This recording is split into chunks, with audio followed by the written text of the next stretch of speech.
Lesson 9-4, two-dimensional figures. And in this lesson, you will learn to name two-dimensional figures. When are you ever going to use this? Knowing how to name two-dimensional figures can help you identify the shapes of traffic signs. Okay? So powwows are American Indian celebrations of heritage. Dancing, games, and parades are all part of the festivities. The colorful headdress shown is an example of what an American Indian may wear to a powwow. The figures on the headdress are examples of polygons. So we define a polygon.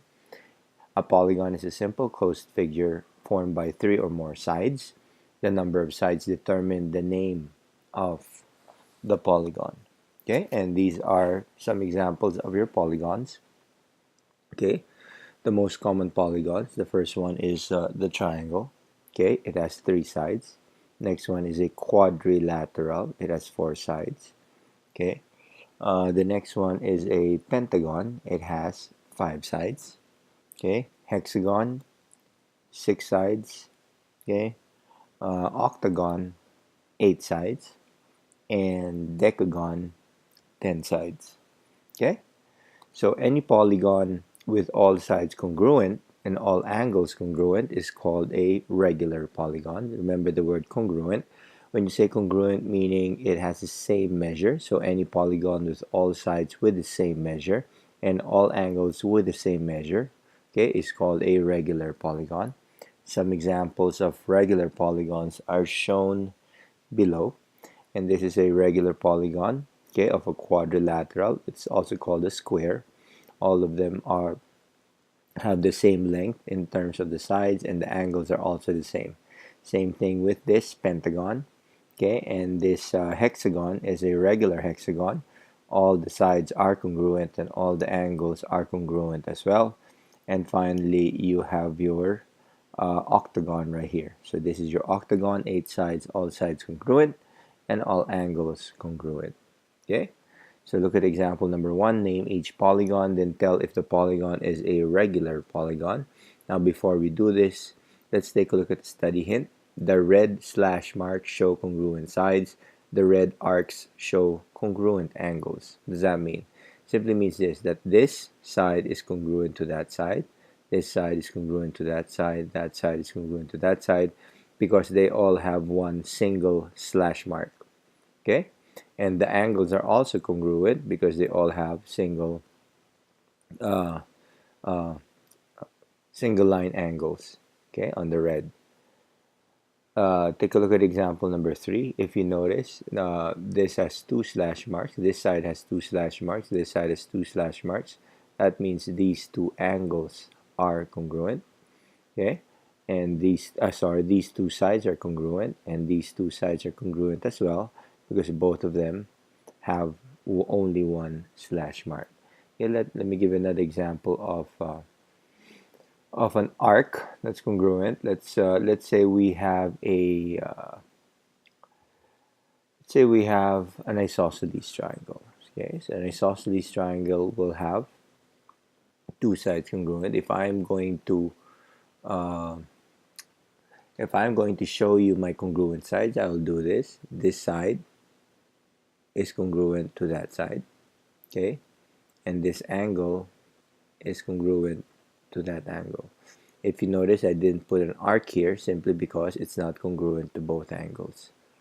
Okay, so that's how you use your slash marks to determine congruency of sides and angles. So let's take a look at example number one. Name each polygon and tell if the polygon is a regular polygon. Okay, judging that all the sides are congruent and all the angles are congruent, this is a regular polygon. Okay, and if you notice number two, you cannot see any slash marks, or you cannot see red angle symbols, okay, inside the triangle. So this is not a regular polygon. Okay, the sides and angles are not congruent, so it is not a regular polygon. And finally, number three, only two sides are congruent. The opposite sides are congruent to each other. Even though all the angles are congruent to each other, we know that they're all right angles. Okay, but the sides are not, so this is also not a regular polygon. So this quadrilateral is not a regular polygon. Okay? Now, certain types of quadrilaterals have special characteristics. Let's take a look at the square. Okay? And if you notice, the slash marks indicate that all the sides are congruent, and the little square on each corner represents they're all right angles. So we have all sides congruent, all angles congruent. So in a square, all sides are congruent, all angles are also right angles, and opposite sides are parallel. So if you extend the lengths of the sides, the opposite sides will never meet. That's what it means when it says parallel. The opposite sides, or the two lines, will never meet or will never intersect. Okay, a parallelogram. If you notice the slash marks, this side is congruent to that side, and the two slash marks here, this side is congruent to this side because both of them have slash marks. So characteristics of a parallelogram: opposite sides are also congruent, but opposite sides are parallel and the angles are not congruent to each other. So opposite sides are parallel again, just like a square, and opposite sides are congruent. Unlike a square, not all sides are congruent, nor do they have right angles. Okay? And finally, the rectangle. Again, if you notice, opposite sides of rectangles are congruent as indicated by the two slash marks and the one slash mark, and all four angles are right angles.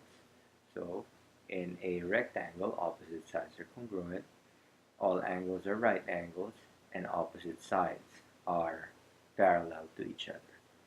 Okay? Take a look at example number 4. Explain how a rectangle and a parallelogram are alike and how they are different. Okay? Let's observe our rectangle and our parallelogram.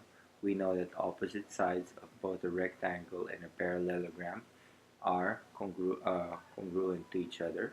Okay? And we know that opposite sides are also parallel. This side is parallel to that side. This side is parallel to that side. But the difference is that in a rectangle, you have right angles, but you don't have that in a parallelogram. So, all of them have, okay, well, let's take a look at this one. A rectangle and a parallelogram, I'm sorry, are alike because they have four sides, okay? They have opposite sides parallel, and they have opposite sides congruent. And they are different because the rectangle has four right angles, and a parallelogram does not necessarily have four right angles. Okay, let's take a look at example number 5. Before we go to example number 5, the secret word for this lesson is warriors. The secret word is warriors. A triangle with three congruent sides is called an equilateral triangle. Okay, so if you have a triangle, all sides are congruent, we call that an equilateral triangle. The traffic sign shown is a yield sign. Yield, if you've been noticing this in the street, yield simply means give way.